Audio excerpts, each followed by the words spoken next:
Hola, ¿qué tal? ¿Cómo están? Estamos en un episodio más de Sanar es Chido y el día de hoy traemos como invitado al sexólogo, psicólogo clínico Sergio Hernández. Nos va a estar acompañando el día de hoy y vamos a hablar sobre vínculos, amor, erotismo en la era digital. Así que, hola Sergio, buenas tardes, ¿cómo estás? Hola Adriana, muy buenas tardes. Bien, gracias. Pues aquí atendiendo a tu amable invitación. Muchísimas gracias y de antemano gracias para todas las personas que nos puedan llegar a observar y a escuchar.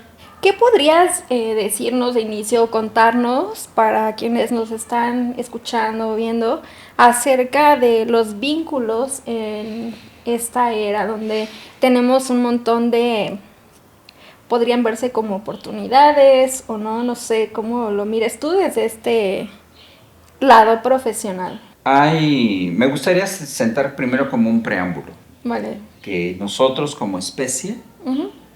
somos una especie grupal, ¿sí? Nos agrupamos y en ese contexto nos vamos moviendo en los diferentes espacios. Vamos creando una serie de reglas, de normas, instituciones, jerarquizamos y eso hace que vayamos funcionando en términos de sociedad, ¿sí? Uh-huh.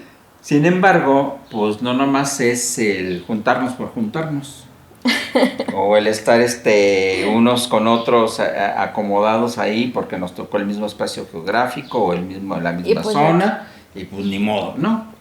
Sino que hay una serie de reglas, Ok, ¿sí? ¿cuáles serían estas reglas de manera un poco Las reglas sintética? tienen que ver con la socialización Uh-huh. y tienen que ver con la formación que se le da a una persona que llega a habitar este lugar para condicionarlo. Y de manera muy simple te podría decir que se hace mediante tres mecanismos: la represión, la coacción y la persuasión. La represión es la nalgada, el manazo, ¿cómo se llama? El golpe, etcétera, para someter. La coacción es la amenaza. ¿Con qué amenazo? Amenazo con abandonarte, amenazo con no quererte, amenazo con no verte, amenazo con excluir. Y la persuasión, que es simple y llanamente te convenzo. Ok. Te convenzo de que es bueno que hagas esto. Te voy a hacer una pregunta, pero no porque nos Adelante. vamos a ir hacia otro lado y podemos ir al infinito mejor. Continúa, porque es que me parece que entre esto y la manipulación puede haber una línea bien delgadita, pero pues al final con con ciertas premisas, siempre está presente en un ámbito de educación, ¿no? O sea, como para ir ganando rumbo. Yo sé que tiene sus aristas, pero continúa, por Es favor. correcto. La persuasión supondríase que es el mejor mecanismo de control social, porque la persuasión hace que yo sienta que lo que pienso y lo que siento es mío y no que me fue sembrado, no que me Claro. fue impuesto o que me fue implantado, sino es que es mi punto de vista, es mi convicción, es mi creencia, es mi forma de ser, es mi Claro. forma de mirar al mundo y nadie me lo cambia, ¿no? Sí, yo así Como diría creo. Pedro Infante, yo soy quien soy y no me Y parezco a de ahí nadie. no nos movemos. Exacto. Sí, estas formas que tenemos, ¿no? En psicodrama lo llamamos conservas culturales, justo por esta premisa acerca de cómo fuimos educados, los introyectos y las creencias que se van quedando a partir del lugar y las personas con las que crecimos. Efectivamente. Entonces, estos elementos van sentando las bases de lo que de lo que se le puede llamar los vínculos afectivos. El vínculo que yo genero hacia hacia estas personas, estos adultos que yo puedo denominar mamá, papá, abuelito, abuelita, tío, tía, etcétera. También este primer proceso de socialización sienta las bases de la manera en cómo me voy a vincular en el futuro con otras personas. Si me educaron con base en la sumisión, con base en el sometimiento, con base en la subordinación, cuando sea adulta o cuando soy adulto, probablemente voy a reproducir esa manera de comportarme. Seguro. Si no hay un trabajo previo allí, esto seguramente va a permear a lo Exacto, largo de la vida. exacto. ¿Sí? Bueno, entonces la afectividad se va desarrollando. Hay una teoría que le llaman la teoría del apego. La teoría del apego significa que el otro que me está otorgando un satisfactor o que está cumpliendo con mis expectativas o mis necesidades, entonces desarrollo este apego hacia ese otro sujeto. Si alguien todos los días me da de comer, si alguien todos los días me lleva a la escuela, si alguien todos los días me dice esto, no hagas esto, si haces esto, si alguien todos los días me dice te quiero mucho, voy desarrollando un apego. Y el apego también tiene sus formas diferenciadas de irse promoviendo a lo largo del tiempo. Todos estos primeros elementos que se dan en los más o menos 5 o 6 años de vida, son, digamos, como la base de cómo posteriormente desarrollaré mis vínculos afectivos y mis vínculos amorosos conforme vaya creciendo. La forma en cómo entonces yo voy aprendiendo en el mundo, primero es con base en lo que me enseñaron estos adultos, este primer círculo, este círculo cercano, y secundariamente voy modificándolos y ajustándolos conforme voy ampliando mis otros círculos. Con mi familia extensiva, con mis amigos, amigas, con mis cuates, con los de la colonia, etc. Cuando se van desarrollando estos vínculos afectivos, invariablemente vamos a tener encuentros y desencuentros. Chicos o chicas con quienes me voy a sentir muy a gusto, me voy a sentir muy a todo dar, van a ser los mejores amigos para toda la vida, ¿no? En la primaria dicen, es que es mi mejor amigo de todo el universo y para toda la vida, ¿no? Y se acaba la primaria y se acaba la primaria y adiós. Ya no los volví a ver, ¿no? Y chao. Ok. Sin embargo, esa es la manera en cómo se expresa la intensidad de un afecto o de la necesidad o del deseo de una proximidad con ese otro, con ese mejor amigo, con esa mejor amiga. Ok. Suele ocurrir que cuando somos niños, igual, de repente hay un maestro o una maestra que es especialmente gentil, o que a mis ojos es atractiva o atractivo, o que es considerado cálido, cálida, etc. Y empiezo a desarrollar un afecto y un apego hacia ese adulto.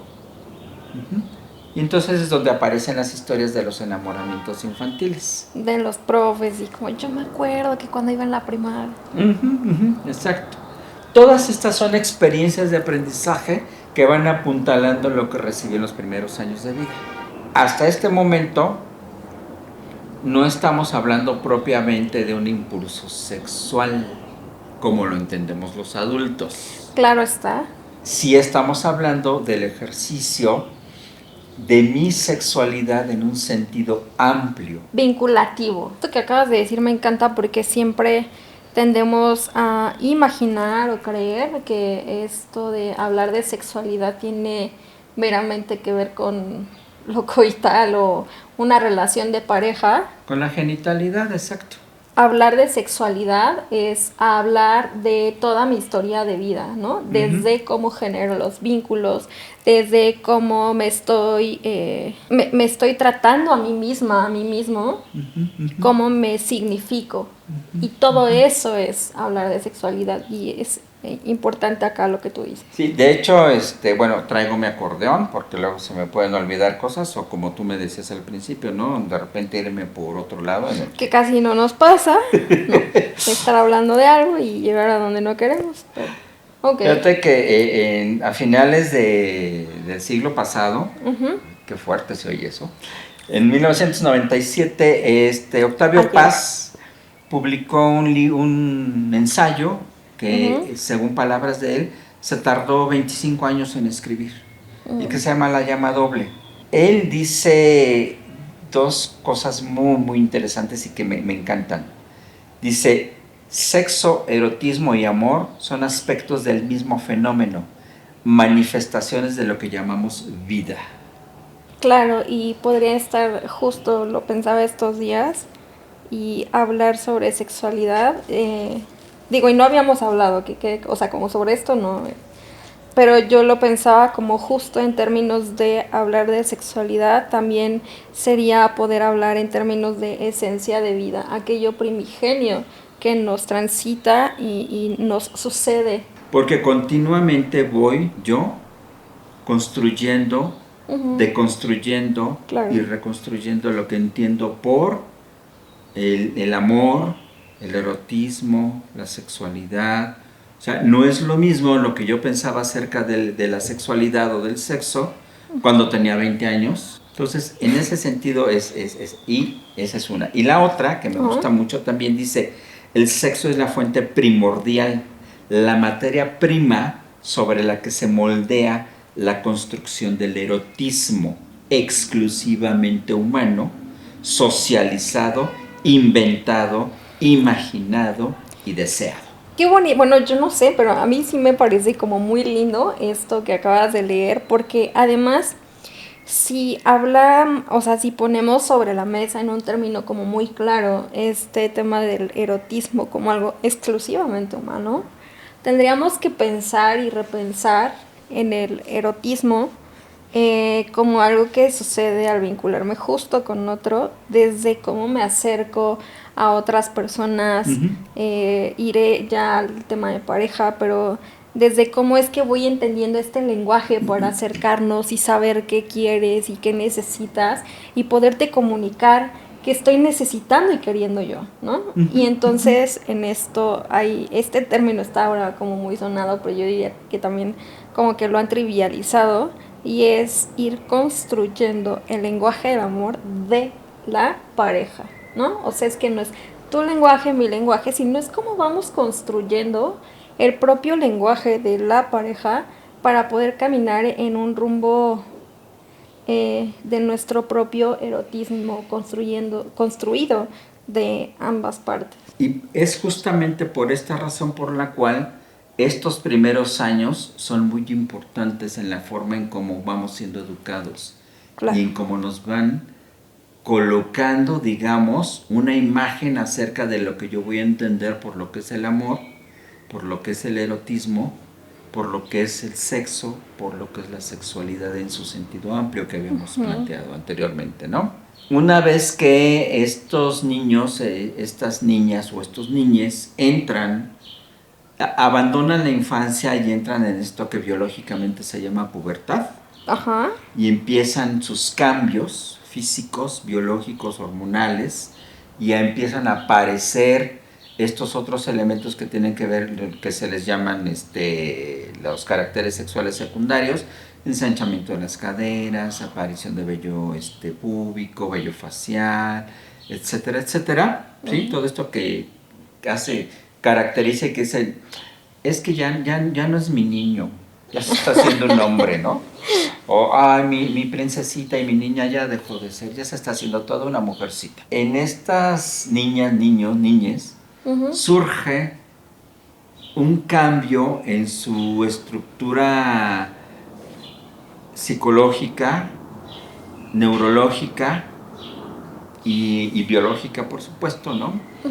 Donde empiezan a surgir esto que ya habíamos propiamente dicho, en la capacidad del erotismo, la capacidad de imaginar, la capacidad de recrear, la capacidad de sentir de una forma distinta, que es cuando me empiezan a atraer o los niños o las niñas, o ambos, o ninguno, dependerá. Es aquí cuando empieza a aparecer esta otra cuestión acerca de la curiosidad de explorar estas nuevas sensaciones que van surgiendo.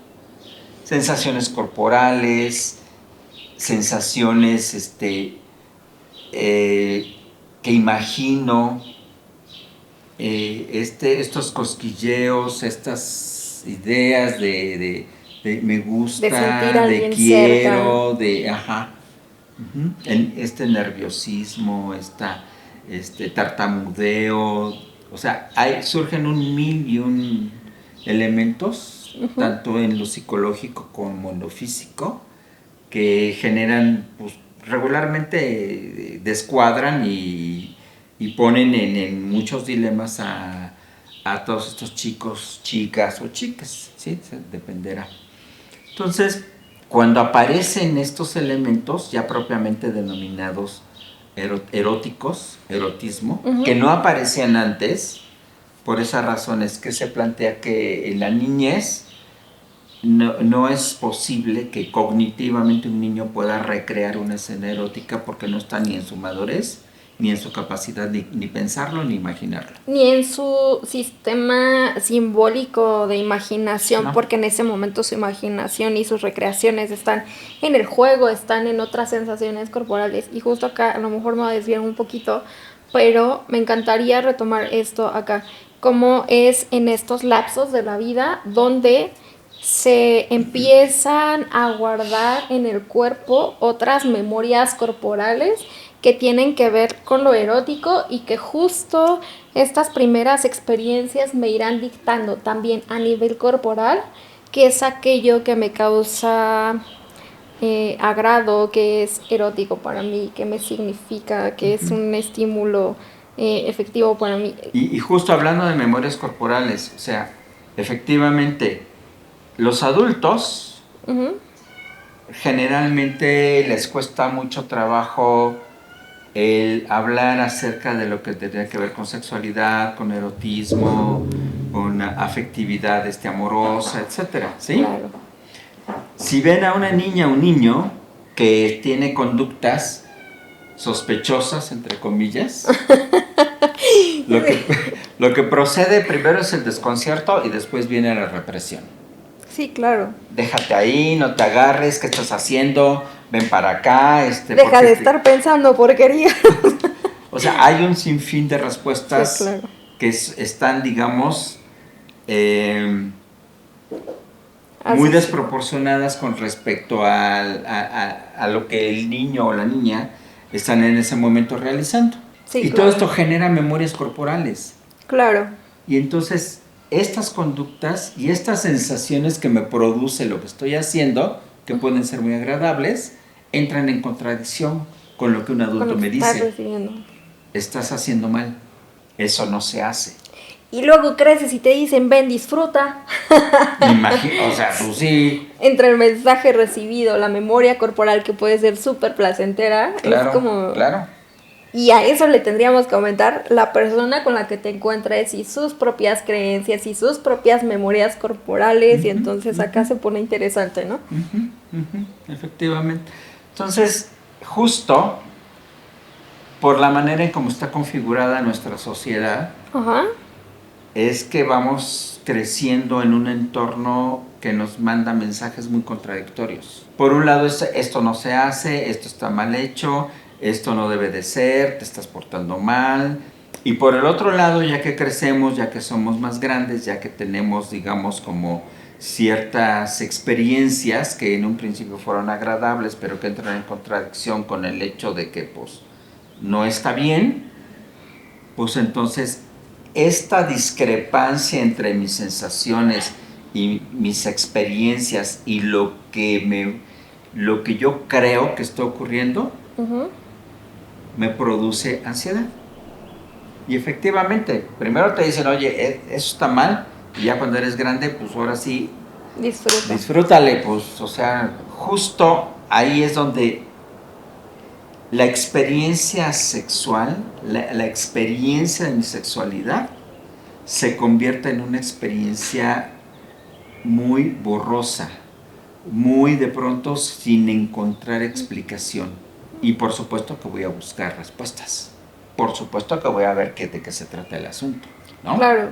Por supuesto que voy a consultar podcasts, o voy a ver TikToks, o voy a lo que esté más descargar a YouTube, ¿no? Claro. Y de eso vamos a hablar ahorita, porque ese es uno de los elementos. Allá vamos. Allá vamos, ¿no?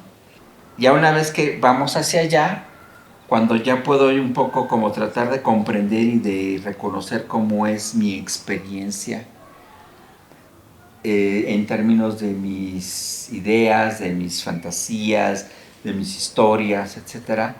Y otra vez recuperando a Octavio Paz, dice, el sexo amenaza a la sociedad, ¿sí? Y por esa razón se han tenido que inventar reglas que a un tiempo canalicen el instinto sexual y protejan a la sociedad de su desbordamiento. La idea es que si no hay un control social, pues esto sería una orgía Todos sexual tipo permanente. Calígula. Sí, al estilo de Calígula, no más. Todo el tiempo, a todas horas, en todo lugar, ¿no?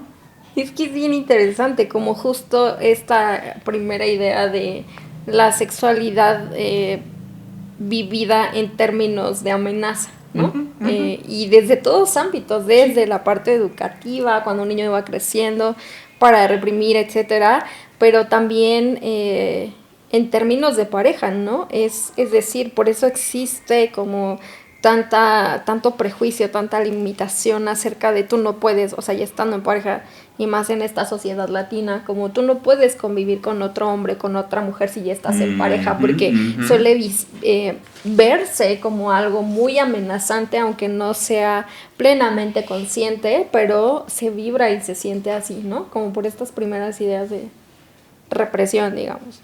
Sí, efectivamente. O sea, sí, la represión tiene un papel muy importante. La represión, la idea es control. Controlar socialmente a un grupo humano para que siga ciertas reglas. Si no son seguidas mediante la persuasión, claro, es mi creencia, es mi convicción, es mi idea, etcétera. Casi algo dogmático. Pues te castigo, ¿no? Ok.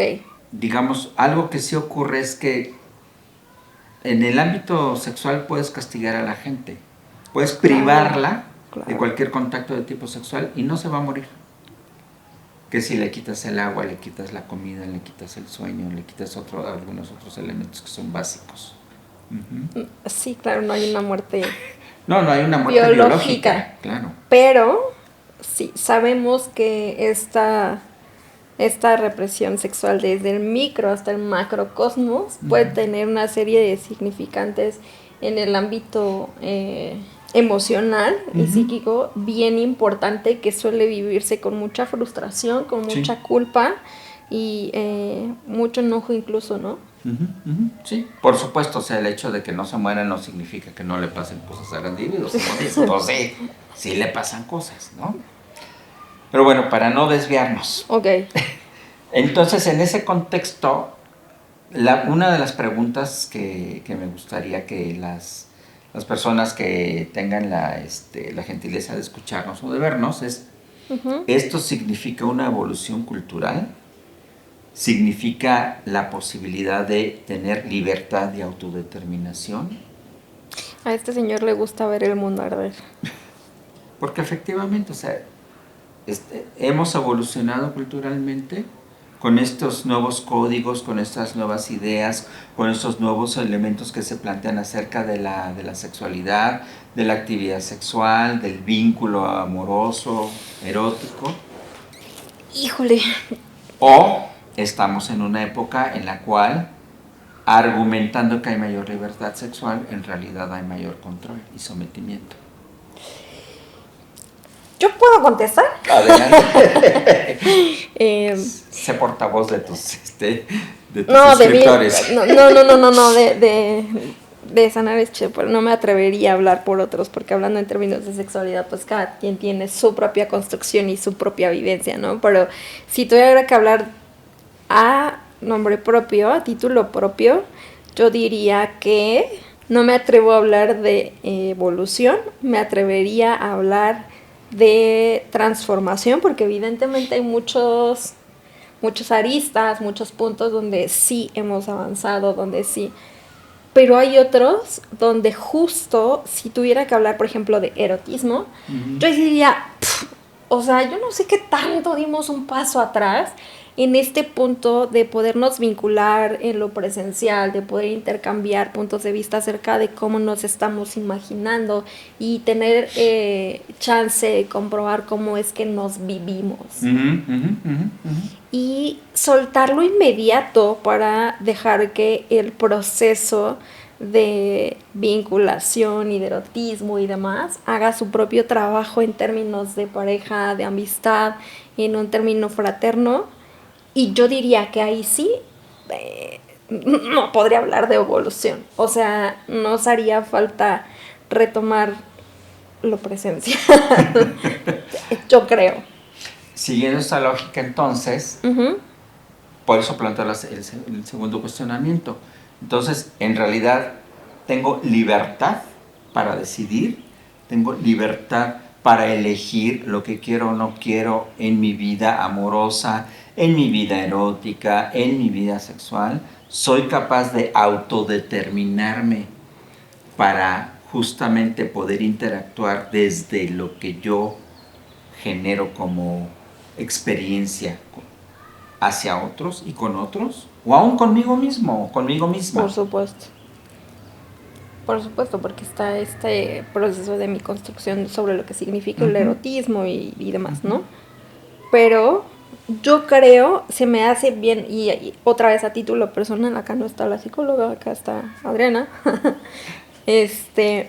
Yo diría, se me hace bien delicado hablar de capacidad y son como estos músculos que de pronto no usamos y que se quedan ahí medio dormidos, y algo similar pasa, ¿no? Con el erotismo. De pronto se queda ahí dormido, de pronto se queda ahí como estacionado, y no es que no esté la capacidad, yo creo que la capacidad ahí está.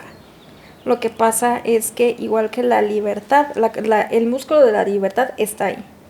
Solo que estamos rodeados de estímulos y de circunstancias, con esto las redes sociales un poco adormecidos, que no nos permitimos despertar hacia otra concepción de nuestra experimentación sexual. Fíjate que a mí me gustaría un poco como conectar con esto último que acabas de decir, en términos de este músculo, en donde en la vida contemporánea podemos disponer de un montón de cosas que nos facilitan la vida, ¿no? Y yo me gusta mucho entrecomillar porque no significa necesariamente que el disponer de uno u otro elemento me simplifique o me facilite la vida. ¿Qué significa esto? Aspiradoras para no tener que barrer. Claro. ¿No? Auto para no tener que recorrer largas distancias. Licuadora para no tener que usar molcajete, ¿no? Y así sucesivamente, ¿no? Y lo mismo pasa con las comunicaciones. Claro. Con los dispositivos que tenemos actualmente para facilitarnos la vida y para accesar con mayor rapidez y eficiencia a aspectos que puedo yo requerir o necesitar, ¿sí? Comprar un boleto de avión, comprar un boleto de autobús, pedir algo de comida para que me lo lleven a mi casa, ya no tengo que ir yo y caminar a las 4 cuadras para recoger mi pizza, etcétera, etcétera. Hasta hace relativamente poco tiempo, pues había uno que salir a la calle a pescar un taxi a ver qué onda. Pero ahora con las aplicaciones móviles, pues podemos tranquilamente pedir un Uber y nos avisan si llega en 1 o 2 minutos y pues ya salimos y vámonos, ¿no? Nos da confort, nos da comodidad, nos da facilidad de uso, etcétera. Que en este caso podríamos hablar de un poquito más de seguridad. Ya sé que tiene sus riesgos, pero en estos términos también nos ha brindado un poquito más de seguridad.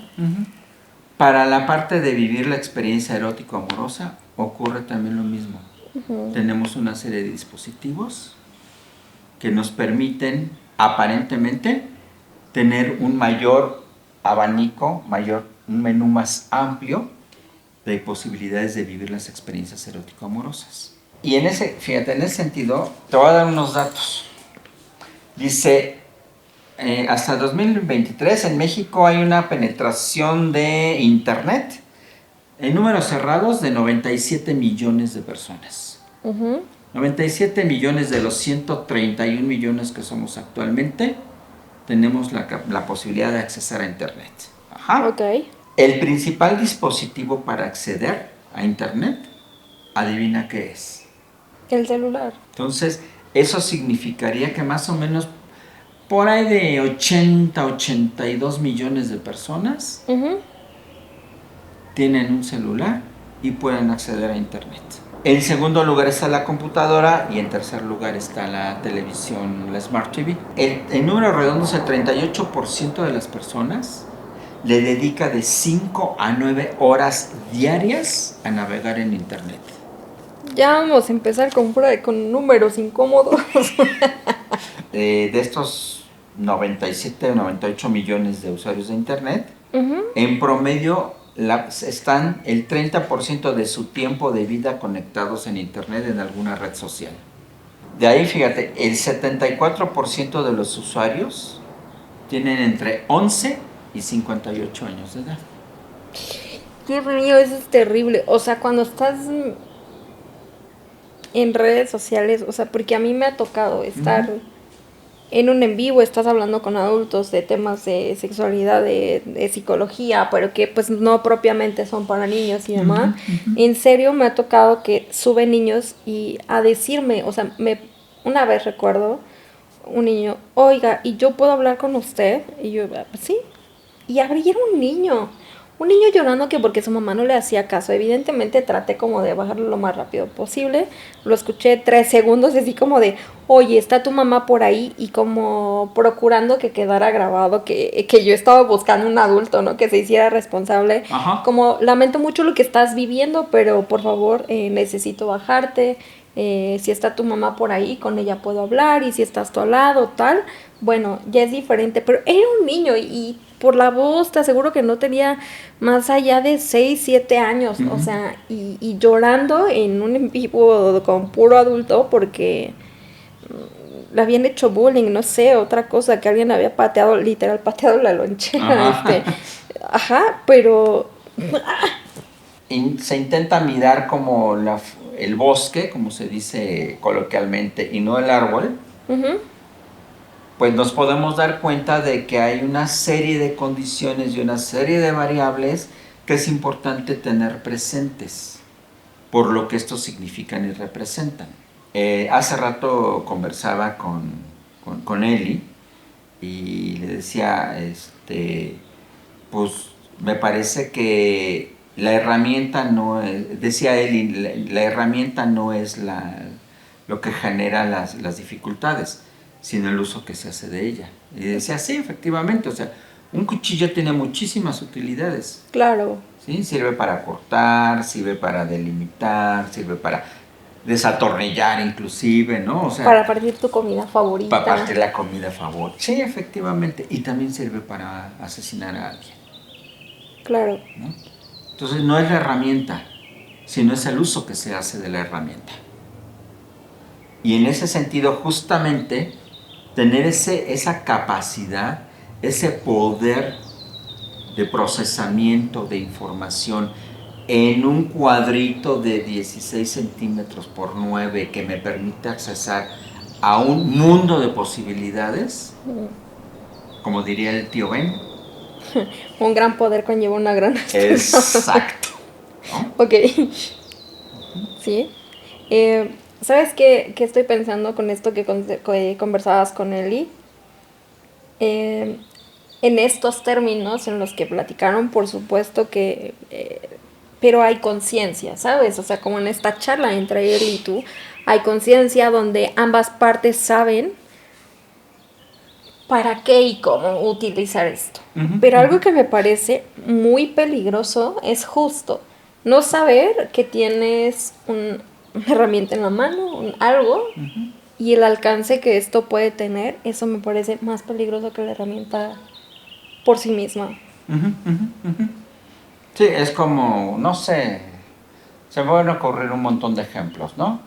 Es como darle una caja de cerillos a un niño de 3 años. Es como justamente con lo poderosa que es esta herramienta, en este caso estamos hablando de los celulares, y que niños de primaria ya tienen en sus manos celulares, y que no son solo celulares que sirven solo para llamar por teléfono o para recibir mensajes, sino que tienen capacidades para poder descargar aplicaciones.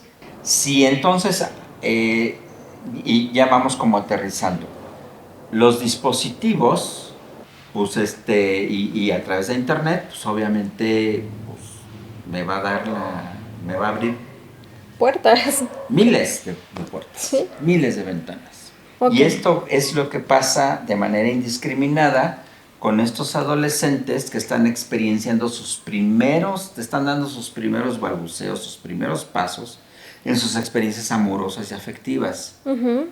Y que la gran mayoría lo hace ya a través de un dispositivo. Y entonces empiezan a cortejar mediante WhatsApp o mediante mensajes, o ya le tomaron la foto. Digo, cuando yo iba en la secundaria, la idea era La usar un foto de mis ojos. espejito en el zapato, ¿no? Para mientras subíamos las escaleras, como todas las niñas iban en falda, pues a ver si les veíamos los calzones, ¿no? Y ahora lo que hacen muchos es colocar el celular para grabar. La práctica es la misma, la herramienta es diferente. Pues sí, la normalización de la invasión A la intimidad. de otra persona, Ajá. ¿no? Es que no sé, voy a caer aquí en algo, pero no sé si más grave, porque la práctica por sí misma no está bien, No, claro que no. No está bien. Lo que pasa es que ahora hay evidencia digital acerca de la práctica de esa invasión. Uh-huh. Es como de, güey. Y si esta evidencia digital, esta grabación que se hace no consentida, Se sube. la subes, se pierde por completo el control. Y que entre los adolescentes es algo como muy, muy normal. Y entre adultos, también. O sea, llega a ocurrir también entre adultos.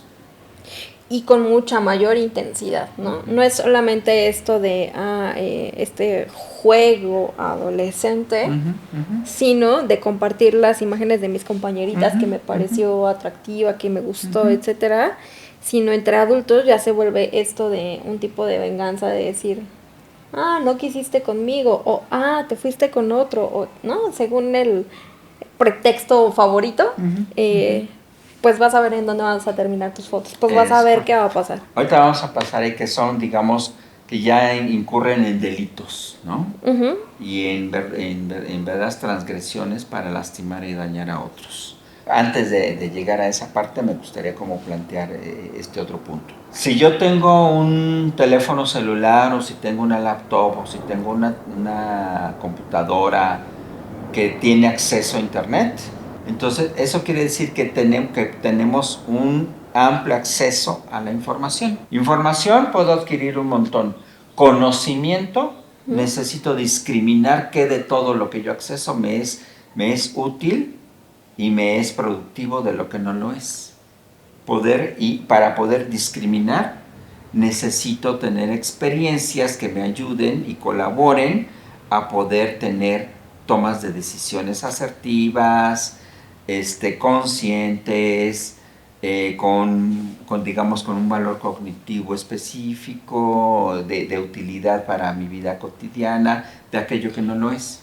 Híjole, y aquí se vuelve bien complejo porque cuando tenemos una sociedad donde estamos creciendo a través de la rapidez, de la inmediatez, y no hay, seguramente te ocurre, pero y la experiencia que yo tengo, por ejemplo, en las sesiones es que ya muy pocas personas quieren aventarse un proceso terapéutico, justo por esto, porque no hay tolerancia a la frustración, porque ya no quiero esperar a saber qué resulta siquiera de mí misma, ¿no? De mí mismo, de mí misma.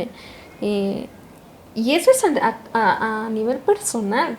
Pero ¿qué pasa cuando lo extiendes a una pareja, con mis amigos y esto que íbamos diciendo, ¿no? Al macrocosmos, se va volviendo muy complejo. Y si eso lo pasamos o lo trasladamos a tener que hacer un proceso para poder discernir y para poder comprender qué es lo que estoy leyendo, cuál es la información que me está llegando para nutrirme de información o conocimiento, pues ya. Y eso ocurre con el contenido que tiene que ver con algún ámbito de la sexualidad. No siempre podemos disponer de los elementos o de las herramientas necesarias para discriminar qué sí es útil de lo que no lo es. Remito nuevamente a mi infancia, en mi primera juventud, siendo adolescente. Pues cuando era adolescente, pues no había ni videocaseteras. La televisión, pues solo estaba blanco y negro y unos que otros, ¿no? Ya había color, pero pues según la lana, sí. se podía acceder o no. Y entonces, ¿dónde conseguía información de tipo sexual? Pues en los puestos de periódicos vendían unas revistitas que se podían adquirir o vendían algo que se llamaba Playboy, ¿no? Y ese era uno de los elementos para accesar a la información. Hoy eso ha cambiado diametralmente. Hoy simplemente abro mi teléfono, me conecto a internet y puedo teclear y me van a aparecer 1.300 millones de referencias. Y nada que tenga que ver con lo educativo, ¿no? O sea, hablando en el ámbito de la sexualidad hacia el área educativa, nada que tenga que ver con eso. Si tú tecleas educación sexual integral, te aparecen algo así como 8 millones de referencias. 8 millones en relación con 1.100 millones, o sea, la distancia es enorme. ¿Qué buscamos? ¿Para qué lo buscamos? Y además la inmediatez para la que estamos buscando en el ámbito de la sexualidad.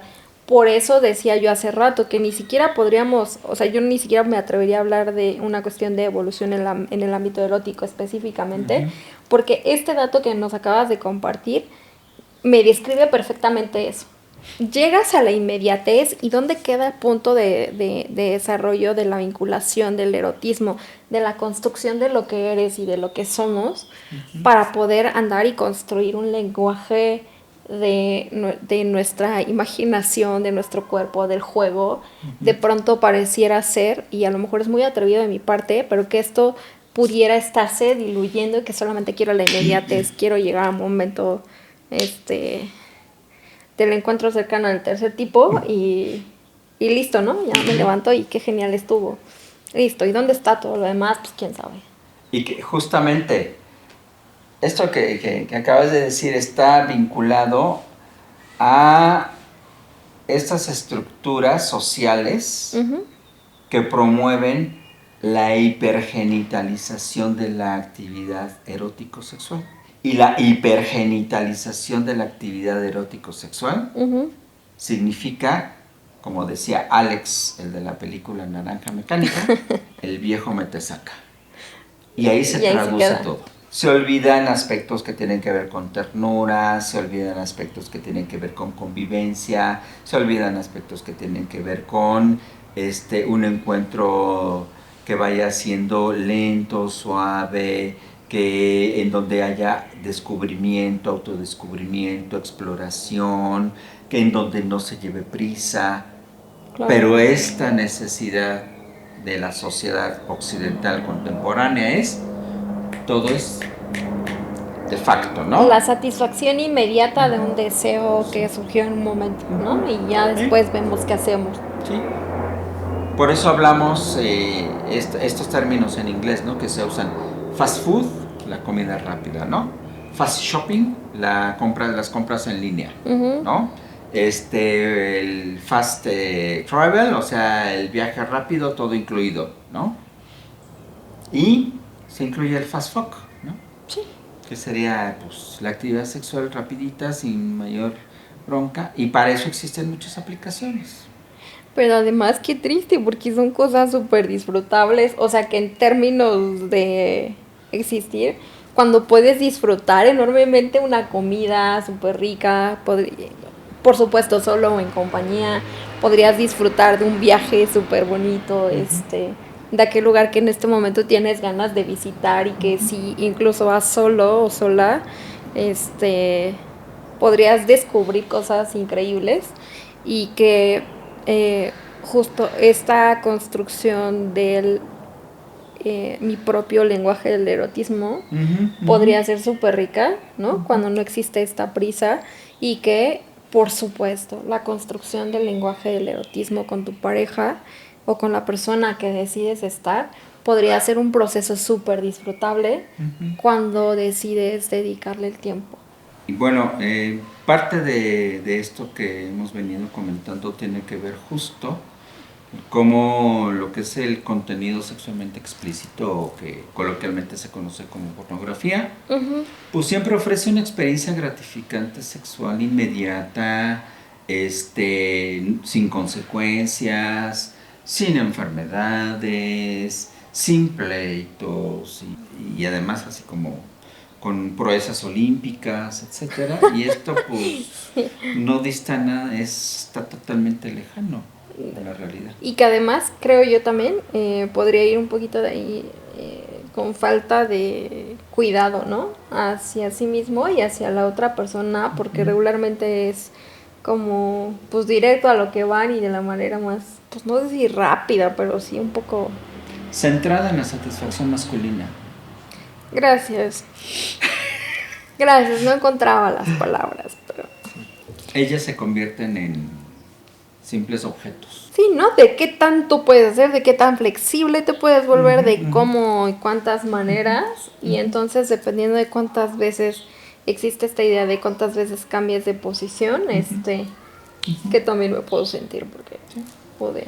Y ese es uno de los riesgos que conlleva el consumo de contenido que no genera, digamos, como la posibilidad de reflexionar o de decir si esto sí puede ocurrir así o es simplemente pues solo un evento que se filmó, que se editó y que se estructuró para cierto público, etcétera, ¿no?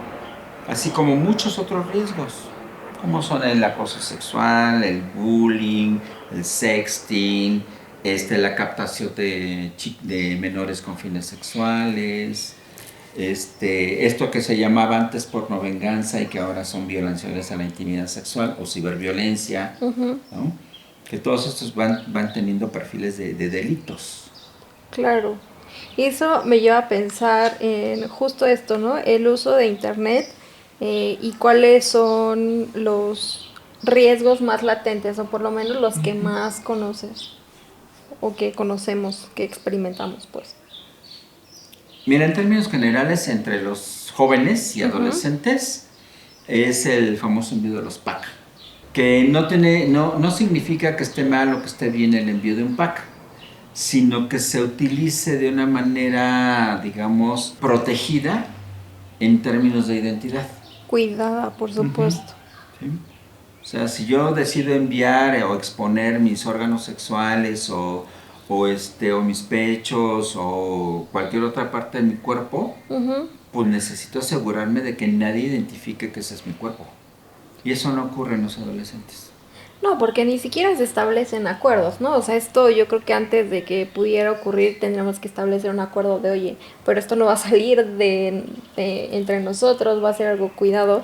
Y además que si de una de las dos partes está la idea o las ganas, etcétera, de quererlo como subir algo, tendría que ser algo consensuado. Es como decir, oye, obviamente sé que es una utopía, obviamente sé que estoy hablando de el mundo de Alicia en el País de las Maravillas, pero hablan como en estos términos de la sexualidad, hablamos siempre del consentimiento, tendría que existir, ¿no? Sí. Pero sabemos que pues eso lamentablemente no pasa y se lleva a no muy buen puerto. Creo que los términos en lo que planteas es más la excepción que la regla. ¿No? Lo sé. Ese es uno. Sin embargo, fíjate que yo creo que es importante no, pues digamos, no dejarnos llevar por la pesadumbre o no dejarnos llevar por el pesimismo. Creo que estas tecnologías pueden ofrecer muchas oportunidades para poder enriquecer vínculos y para poder enriquecer relaciones. Sin embargo, sí me parece que como cualquier elemento novedoso, elemento que se introduce, requiere pues justamente de su conocimiento, claro, de su exploración en conciencia y de la reflexión. Que sí es algo que vamos a utilizar para enriquecer un vínculo de pareja, pues siempre debe estar el autocuidado y el cuidado de la otra persona, ¿no? El consentimiento y saber y estar pendientes de cómo me estoy sintiendo y cómo se está sintiendo el otro. Y aquí algo fundamental me parece es que infortunadamente la inmensa mayoría de las víctimas con algún tipo de delito de tipo sexual son las mujeres. Sí, claro. La inmensa mayoría. Pongámoslo, digamos, en proporción de 10 a 1. por cada 10 víctimas femeninas hay una víctima masculina. Cuando lo elevamos, pues nos damos cuenta de que hay millones de víctimas femeninas en relación con algunos miles de hombres víctimas. Ajá. Y no se desprecia pues esta idea de que haya poquitos hombres, ¿no?, víctimas. No, sino simplemente que hay una simetría muy clara en la relación entre hombres y mujeres.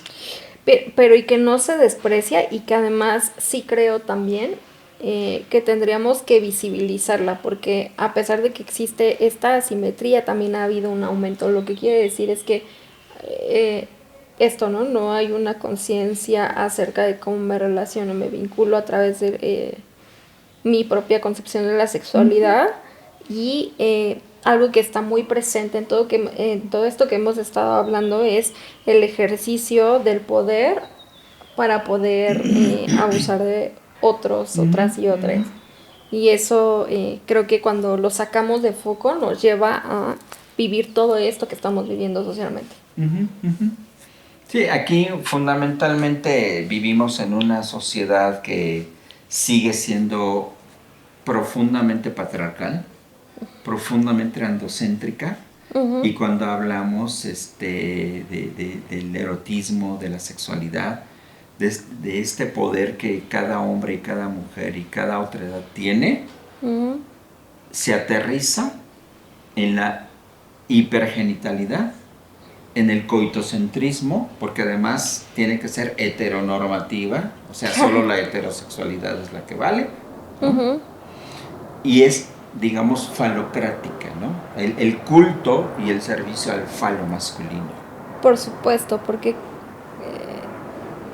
es difícil socialmente poder concebir el desarrollo del erotismo entre una pareja de dos hombres y dos mujeres, ¿no? ¿Dónde está esa construcción erótica de una persona o una pareja no heteronormada? Y que finalmente, por ejemplo, en la llamada pornografía te ofrece en su menú esto, y te ofrece muchísimas otras posibilidades y opciones de intercambio sexual, pero se centra nuevamente, ¿sí?, en la genitalia, en los genitales, en la genitalidad, en solamente la mera actividad sexual, sin ningún otro elemento que conlleve, y por supuesto su finalidad es plenamente comercial. Por supuesto. ¿Sí? Y plenamente es de satisfacción inmediata, sin reflexión, lamentablemente, sin calidez, sin confianza, sin afectividad, etc. Sin cuidado, claro. Sin cuidado. Oye, vamos a ir cerrando. ¿Sí? Y me gustaría hacerte una pregunta que no sé si es la pregunta correcta, pero estoy pensando que tanto en esta construcción social de la sexualidad hay un riesgo erótico. A ver si me explico. Como esto que hemos hablado acerca de la rapidez, etcétera. ¿Qué tanto estamos perdiendo, se está diluyendo esta construcción del erotismo para podernos vincular entre personas y como pareja, etcétera? No sé si me explico, pero me parece a mí que ahí hay un riesgo inminente. Es como si en esta sociedad en la cual todo es rápido, todo es inmediato, todo es ya, se está diluyendo la idea, digamos, de un cortejo, la idea de un acompañamiento, la idea de un intercambio de sensaciones, de emociones, de ideas, de opiniones, de creencias, que vayan construyendo y fortaleciendo un vínculo. Porque la expectativa es, hoy cena Pancho, ¿no? Todo tiene que ser, digámoslo, un buen mexicano, altamente satisfactorio e inmediato, ¿no? Porque si no se cumplen además mis expectativas, y como no estamos desarrollando tolerancia a la frustración, pues ahí nos vemos, ¿no? O sea, como pareciera ser que de pronto no hay tantas posibilidades, y sí, es así, ¿no? O sea, como la dilución de podernos conocer fraternalmente y eróticamente con otras personas. Es un poco como diría Byung-Hun Chul, un filósofo coreano. Ya. Es que no me acuerdo creo que dije mal su nombre, pero bueno, no importa. Bueno, sí importa, pero en ese momento no lo recuerdo. Es como vivir en la sociedad del rendimiento, vivir en la sociedad de la eficiencia y hacer a un lado esto otro que significa la espera, que significa dar el tiempo, que significa dar el espacio, que significa no estar con esta prisa. Y creo que ese es un elemento que el teléfono celular específicamente nos lo está arrebatando. De acuerdo. Porque cuántas personas no se irritan, no se molestan si envían un mensaje de WhatsApp, en el instante saben que lo vieron y ya pasaron 5 minutos y no les me he contestado. Güey, la gente trabaja. ¿No? O sea, estamos haciendo, tenemos que vivir. Entonces, dirías tú, ese es otro tema. Esto de la inmediatez que nos da para vincularnos, ¿no? Y esta sensación de inmediatez y la poca tolerancia a la frustración que nos ha generado las redes sociales en temas de pareja. Me parece que hay que ir como reconfigurando la idea que tenemos acerca de cómo queremos construir nuestras relaciones afectivas y amorosas. Bajo el sello de la prisa, de la eficiencia, de la rapidez, de la inmediatez, o aprender a irme tomando el tiempo para disfrutar cada momento y cada instante que voy construyendo esa relación. Es correcto. Justo te iba a preguntar cuál sería para ti como un tip o algo ahí para esta construcción del erotismo, pero creo que lo acabas de decir con las mejores palabras, y es tomarme el tiempo para construirme, conocer tu propia construcción, la construcción de mi pareja, y entonces poder construir nuestro propio lenguaje del erotismo, ¿no? Y eso significa tiempo, esfuerzo, dedicación, empeño, y un camino por seguir juntos. Sí. Y fíjate, y nada más para un dato. Cada vez hay más hombres que presentan, y más jóvenes, que presentan incompetencia eréctil o que presentan eyaculación precoz. Es que nos iríamos otra vez, empezaríamos de nuevo, pero eso tiene que ver con todas las herramientas, la inmediatez, etcétera, la rapidez, la eficiencia, el desconocimiento de mi propio cuerpo y saber que puedo ahí explorar mucho tiempo y que puede ser algo muy disfrutable en el tiempo, ¿no? Una recomendación es explorarme a mí mismo, a mí misma, reconocerme en mis sensaciones, en mis sentimientos, en mis emociones, en mis pensamientos. Explorarme antes de pretender explorar a la otra edad, sea cual sea. Por supuesto. Desde la emoción y las memorias corporales, ¿no? Saber que esto que estoy experimentando conmigo causa algo en mi cuerpo y causa algo a nivel emocional, y entonces de ahí podremos partir para construir como un mundo, ¿no? Listo. Pues ha sido un gusto. Muchas gracias. El placer es mío. Pues muchísimas gracias por la invitación. Espero que pueda haber sido de utilidad para sus seguidores y seguidoras. No, y para los tuyos y los tuyas, seguramente estoy segura que va a ser esto de mucha utilidad. De verdad es un gusto. Lo encontramos, lo sacamos del aula, y gracias. No, al contrario, muchísimas gracias, y pues espero en algún otro momento poder colaborar con algún otro tópico. Muchas gracias. Vale.